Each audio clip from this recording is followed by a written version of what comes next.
Oh, 10:48, 10:49. My contacts are dry.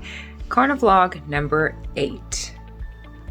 Actually, I can. Philippians 4:13. I can do all things through Christ who strengthens me. And I love the flip side of that. I can do nothing without him.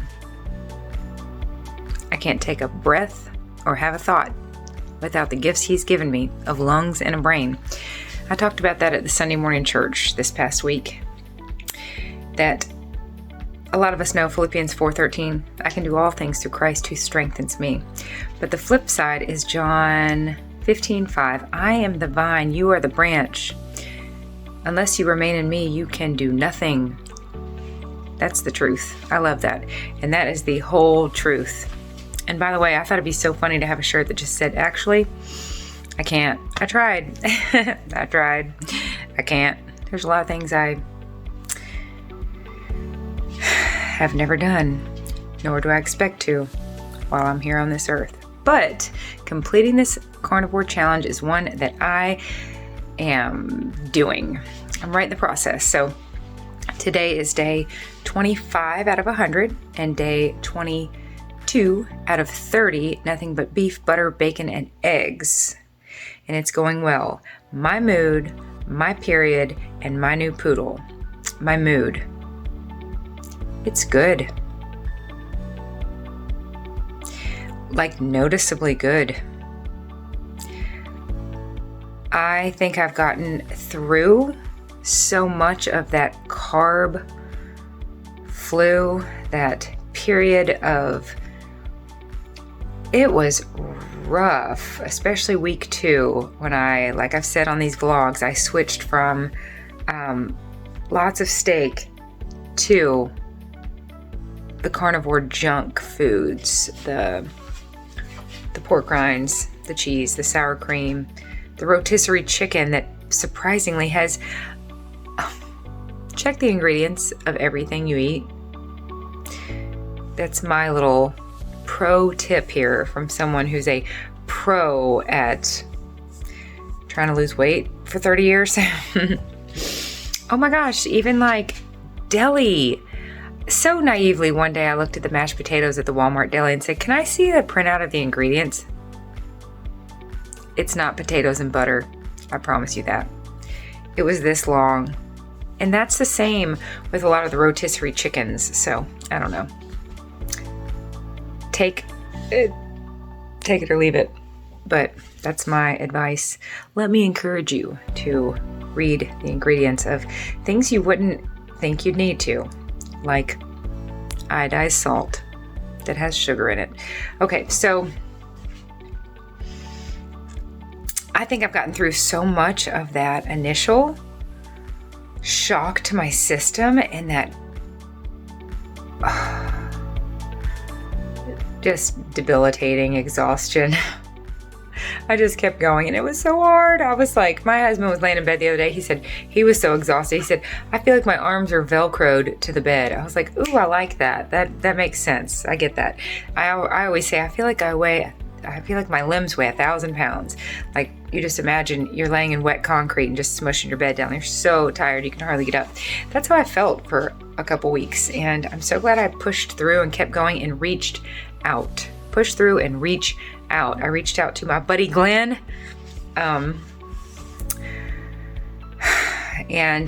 was just an encouragement to me, and to think there's someone right down the road that is also a carnivore got me up out of that bed, and I hustled around and ran up and gave him some steak at the daycare that he owns. Hi, Kathy. Okay, so now that I'm through a lot of that, I just think I'm feeling solid and sound, and Greg and I have a lot going on. That might be an understatement. I made an 8-minute video for my mom last night of everything we had going on last night. And I said, I will laugh about this someday. And I laughed when I watched it. That 8-minute video, I watched it twice because I thought, you know, we don't have a lot of objectivity with our life.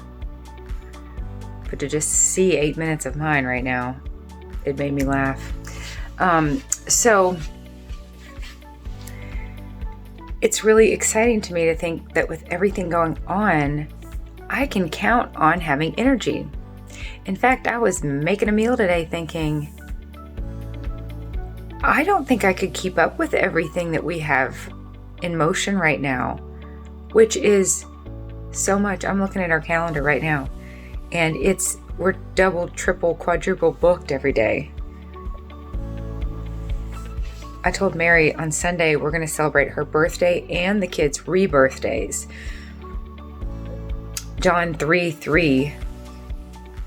John chapter 3 is Nicodemus talking to Jesus about, how are we supposed to be born again? Surely we don't enter our mother's womb again. And Jesus says, surely I tell you, you must be born again of the Spirit in order to enter heaven.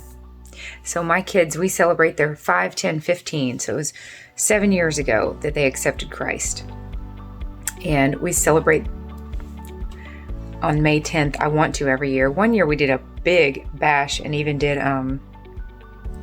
like bouncers and a big water slide, and celebrated their rebirth day and had a big banner that said John 3:3 on it, that we're given a new spirit. I don't know. I can't remember that exactly. I'll put it down below. But I told Mary, Sunday we're going to celebrate your birthday and everyone's rebirthday at the same time. And she said, no, I just want to celebrate mine. I said, well, you get to pick. She picked Sonic and the movies. So we are dragging these teenage boys to go see a cartoon. And I said, then the next day will be your actual birthday, and we'll really celebrate you with a cake and some presents and this and that. But we are double, triple, quadruple booked with dance recitals and graduations and adding standard poodles. And I was just thinking today, I don't think I could keep up with everything we have going on. If I were on a carb coaster, a carb roller coaster of spiking and getting a bunch done like the Tasmanian devil, and then crashing and hoping not to cause too much damage to relationships on my way to the bed, just going from, I'm not going to call it energy, because when I'm high on sugar and flour, that's not energy, that's high, that's stimulants. But just the roller coaster, just the roller coaster and the exhaustion. And I get it. I get why people want to drink alcohol. I get it. But I don't want to do anything that I have to recover from. That's kind of my litmus test lately. I don't want to have to spend any time recovering from something I self-inflicted, from something I did to myself. I'm just excited about the ministry God has me involved in, and ministry means to meet needs. And when I look around here, there are a plethora of needs to meet. And if you look around your life and you don't see needs that need to be met, then you need to lift your eyes and gaze a little further, because there are a plethora of needs to be met right around us.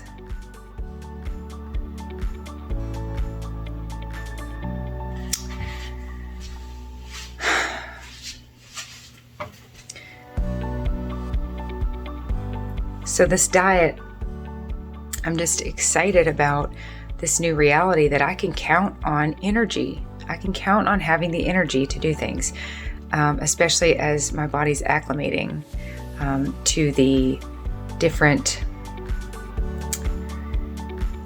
rhythm of energy now. It took a while. For a while, I'd eat a meal and couldn't keep my eyes open. My body was like, whoa, time out. This is a lot to process.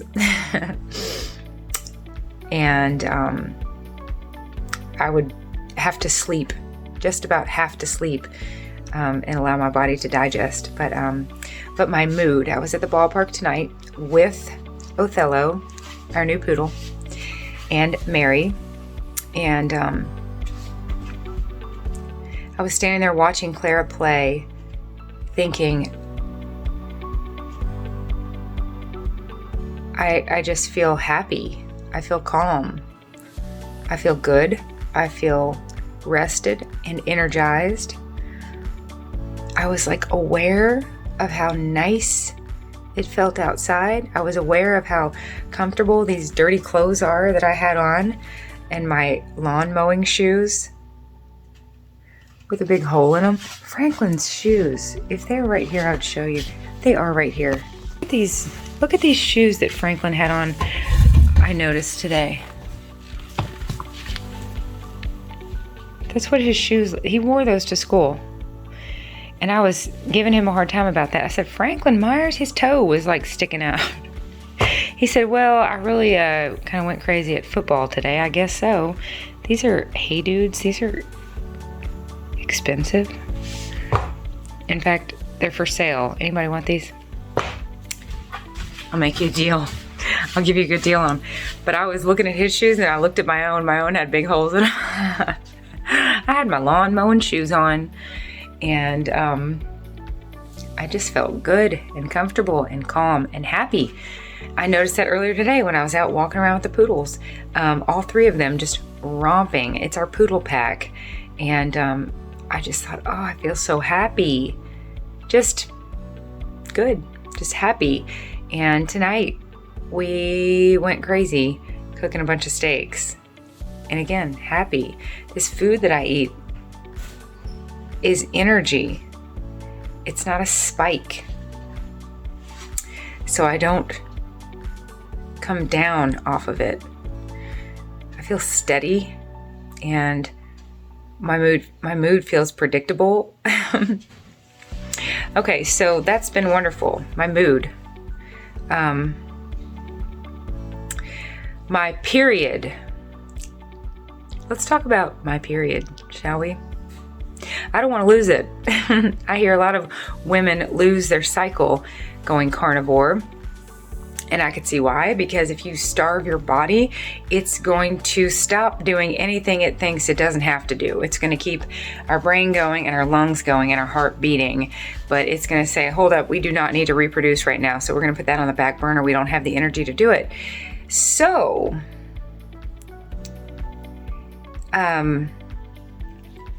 since I am motivated to keep my body functioning, I am enjoying ribeyes and extra fat, and I'm realizing that the fat is so important. And I did tonight. There's my air fryer. Dirty. This is so tricky there. It's all backwards. I did exactly what I'm sure, Susan, it's probably what you heard me say on some video when I said I had some fat that I had trimmed off a steak. And I said, if I had an air fryer, I would throw this in there and crisp it up. And I did that tonight, and it was so good. And I can tell I am PMSing, and I'm hungry for more. And so tonight, I normally just have 2 meals a day. And in this 30-day challenge, I want 1 or 2 meals within a 6-hour window, but not tonight. Because the same way we start getting hungry, and that's one of the it's, I'm sure, in the top 2 symptoms of PMS, just an increase in appetite, which of course, you know, that makes sense that our body would ask for more calories to perform an extraordinary task. It's not an ordinary, everyday thing to menstruate. Oh, vocabulary, isn't it fun? Okay, so we get hungry, we get extra hungry, and I feel so good about craving more red meat and more fat. Salty, crispy fat that is a hot, fresh donut. And I'm realizing I had this big light bulb moment. I told Greg, I said, oh my gosh, it's the fat, Greg. When you go to the movie theater, that's why you ultimately stop, especially if you got butter or extra butter. because you're like, oh, I can't have any more. I reached my fill. You didn't reach your fill on white fluff. You reached your fill on fat. That's why you stop after however many donuts, because of the fat. The fat is where it's at. You're welcome. That's my big epiphany for tonight, is that the fat in foods is where we finally, and for us addicts, including myself, dealing with extreme addiction, it's very hard to find a stopping point. I wrote in my journal yesterday, oh my goodness, this is wonderful. Going hours and hours not being hungry. I was hungry around the clock for decades. I got really good at managing hunger. Now I don't manage it. I take care of it. I eat and I make the hunger go away. I don't find creative ways or mental hacks to manage hunger. I'm not hungry. And it's because of the fat content.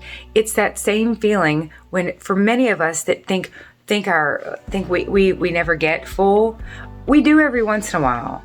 When we get to that, like, I'm gonna throw up point, it's usually the fat. I'm not gonna say usually, but I'm just making these little connections here, that like when you eat movie theater popcorn or donuts, it's the fat that helps you find a stopping point.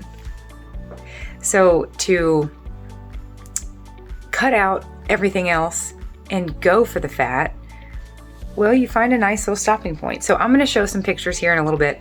I just now went to clean out my air fryer and I forgot I had put fat in there, and the trimmings from a bunch of steaks that we cooked tonight. And I ate it. I put it on a napkin and took a picture of it so that I could add it to my photo food diary, because I won't eat something without taking a picture of it first for accountability for my photo food diary for these 30 days. I also, for the first time ever, took the bones of these big T-bones and put them in a bag to someday make some bone broth. But I enjoyed the fat, and I thought the fat is so important. From what I hear, I don't know, somebody tell me, Susan, it's nutrient dense, isn't it, right? Am I right? But it's definitely calorie dense. And I've been making these funny videos lately, and I'm like, ooh, I'm starting to get like thin again, which is fine. Everybody can just get used to it. I don't want to scare anyone, but I was looking in the mirror from across the room the other day, and I was on the phone with Charlie. I said, Charlie, I'm looking in the mirror right now, and I look 85, but I feel 25. So I'm gonna roll with it. And every once in a while, I'll put on some eyeliner. But and by the way, I'm feeling good in my clothes. I have packed away some smaller clothes that I still hope to get into, and I'm just gonna keep going because I'm feeling good. But I'm aware that my calories are only coming from these 1 or 2 animal product meals. So it is important that I get enough calories. Hence the fat I just ate. Hence the period I hope to keep. If I lose it, I'll tell you. That's one of the weirdest things I've ever said on YouTube. If I stop menstruating, I will announce it publicly. Let's move on. Okay, Poodle. When we gave this home a foundation, its first foundation ever, we had to move out. We weren't sure if we were going to have to move out, and then we realized, oh, we're going to have to move out. I'll also link that video below if I can find it. I can find it. So I'll put John 3:3 below and giving our home a foundation. By the way, if you watch this video, it's 2 minutes long. I had to make it because we're on the Kentucky historic, what's it called? We don't want to be on the National Registry.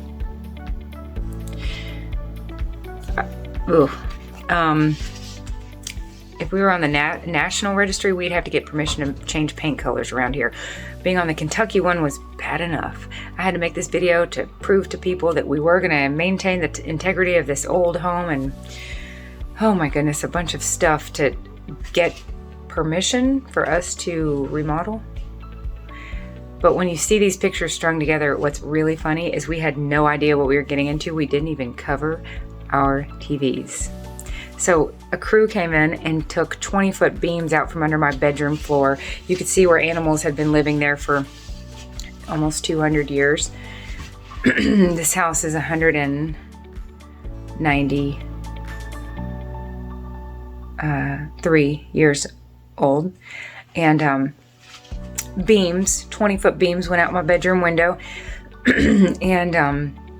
And it's a log home, and it got to where the kids could crawl up underneath the bottom log. So we'd come every once in a while and check on the progress, and it was just dirt everywhere. We didn't cover anything. We didn't cover the TV. It rained, it blew, it like stormed and blew dirt into where I'm standing. We had never done that before, and if we ever do it again, if we ever have to put a foundation in a home we're living in again, we'll cover some stuff. I'll get some plastic from Lowe's and cover a thing or two. But the kids would crawl up under. You'll see in these pictures, if you watch this 2-minute video, you can see the kids peeking up under the log. But when we moved out, we lived next door to a lady that had a poodle. And this is why I have poodles now, because I fell in love with that kid. And I'm calling him a kid because I believe that standard poodles are not dogs. They are preschoolers dressed up as dogs. That's what he reminds me of. And he's right over there in a kennel right now, and I'm just so happy. And I was telling his owner, we've been texting his previous owner. We got him last night. I just am grateful, and she and I are texting back and forth. She's wanting to know how he's doing. He's almost 6 years old, but she works a lot, and he lived in town, so she would keep him on a lead. And he's big and strong and athletic, and I just wanted to see him run free like my poodles. So we moved back home. I got myself a couple poodles because I just fell in love with him.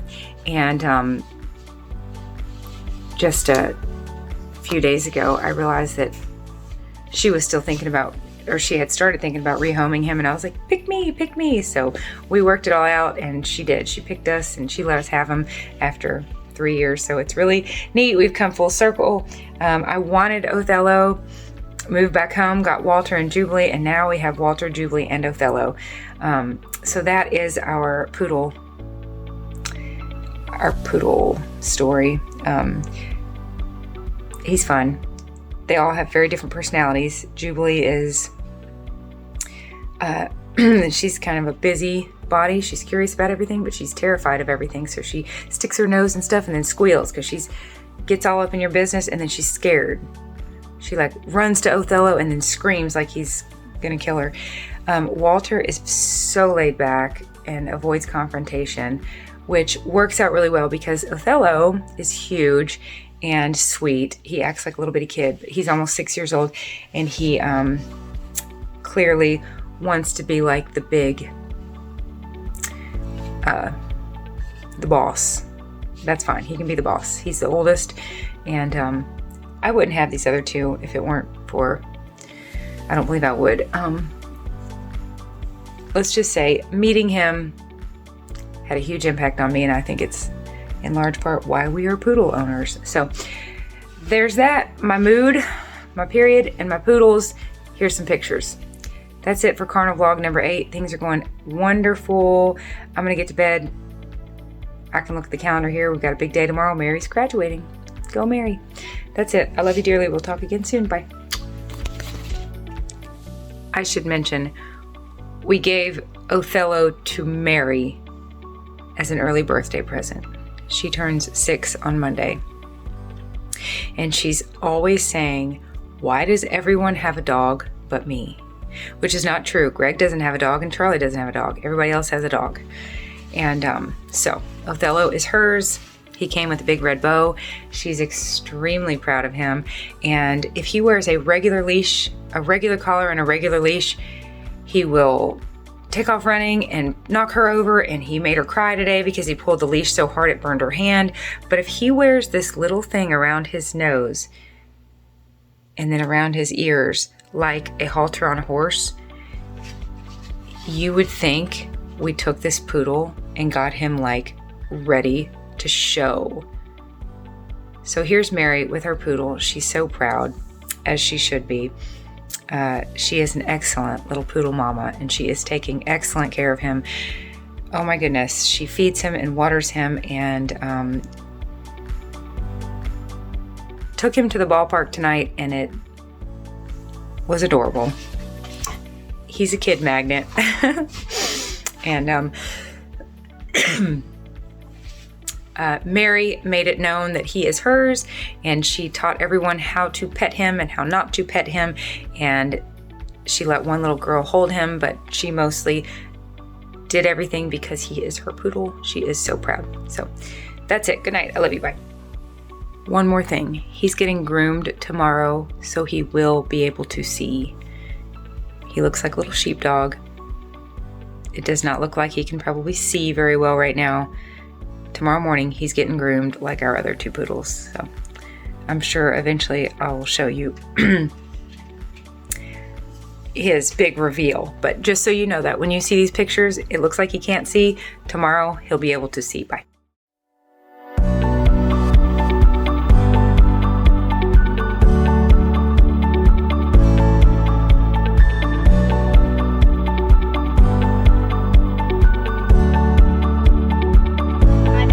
Okay, yeah, what did you say? He's my dog, so I'll go get his food. Oh, because you're his what? Mom. That's right. Okay, you ready? I'll stay here with him. Oh, you're gonna stay here with him while I go get his food? Yeah. Okay, all right. Oh, We'll be back. Yeah, he wants to get out and play, and he can later. He sees these poodles over here. All right, we're gonna go to the dentist.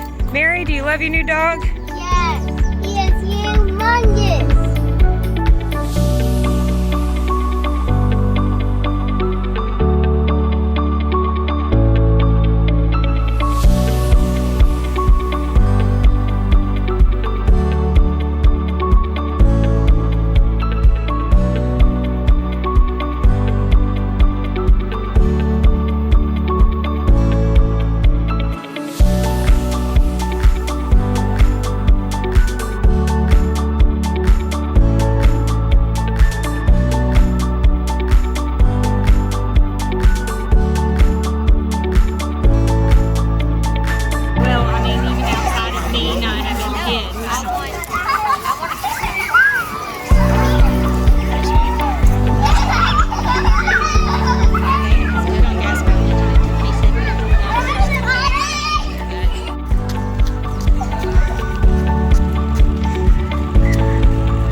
Lay down and let his belly be your pillow. Like maybe around this way? Come.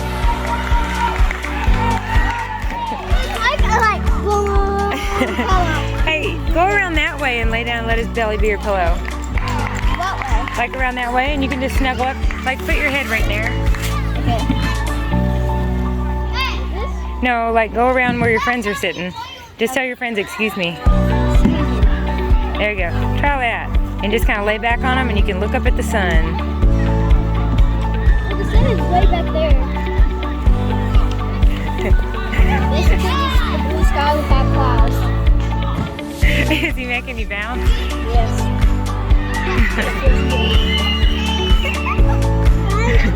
I'm gonna give him some water.